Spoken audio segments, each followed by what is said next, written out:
Magandang umaga po sa lahat. Tayo nagbabalik ulit dito sa ating munting channel para mag-discuss ulit ng another coins kung magkano na ang kanyang mga presyo sa ating mga pamantayang platform. Ayan. At isa naman tayong kolektor. Magandang umaga po sa lahat ng kolektor, mga numismatis po, kung sa kayong dako ng mundo po. May pag-usapan tayong barya. Ito po ay barya po ng Pilipinas. Kung tawagin nila ay 1 peso. Nakapaloob po yan sa ang bagong lipunan series. Yung 1 peso na yan. Ayan, bagong lipunan series. Year 1981. Ayan. Ni Dr. Rizal po yan. Ayan. Si Dr. Rizal, 1 peso po. Ayan. Republika ng Pilipinas. Pagkatalikod naman, makikita nyo po ang isang imahe ng lumang selyo po ng Bangko Sentral ng Pilipinas at isang agila, hindi. Isang agila, isang leon at saka tatlong bituin. In the year 1981, in the Republika ng Pilipinas, in bagong lipunan series. Ayan. Ang leon dyan ay simbolo po ng Espanya. Baka hindi nyo alam. Yung agila po ay simbolo po ng Amerika. Yung tatlong bituin po, nasagisag sa atin yan. Luzon, Visayas, Mindanao. Ayan po.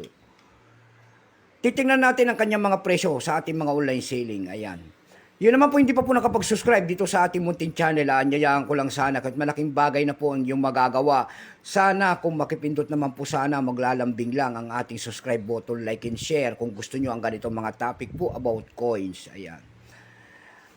Titignan natin ang kanyang presyo sa ating mga online selling kung magkano na. Pero bago yan, kilalanin mo muna natin siya. Issue po nito ay Philippines po. Period Republic, 1946 up to date po.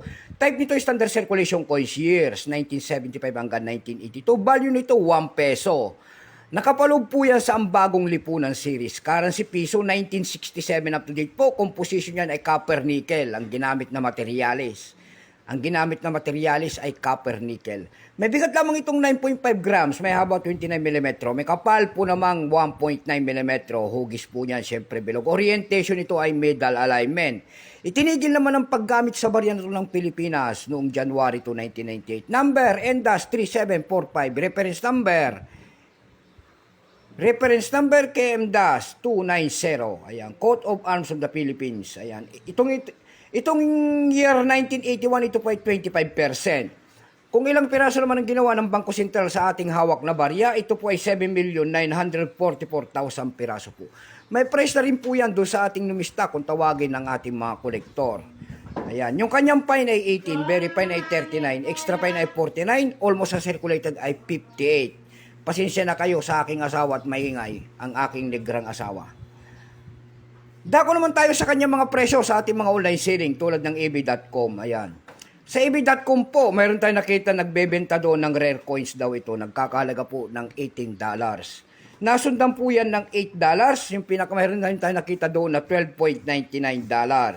Dako tayo sa Carousel PH. Sa Carousel PH naman po, mayroon tayong nakita nagbebenta doon ng 50 pesos. Nasundan po yan ng 700 pesos. Mayroon na rin tayong nakita doon ng 120 pesos. Meron naman tayo nakita doon na ang seller po ay si Ian. Ayan. Dulebe. Ayan. Yung kanyang year 1981, binebenta niya po doon ng 3,000 pesos. Wala tayong magagawa sa kanyang barya yan. Ayan. Kaya kahit magkano ang presyo ang kanyang ano. Pero ito wala pa pong naghahanap ng ating mga kolektor. Pero na lamang po kung error coins yan. Ayan. Mabibili po yan, mga ganyan mga error coins, tsaka mga uncirculated, yung mga napakakintab, ayan. Kung mayroon kayong makikintab dyan, ay mag-comment po kayo, anda natin bilhin. So hanggang dito na lamang po, keep safe po sa lahat and God bless. Yan lamang po ang ating may babahaging kanyang mga presyo sa ating mga online selling. Sagad na. So hanggang dito na lamang po.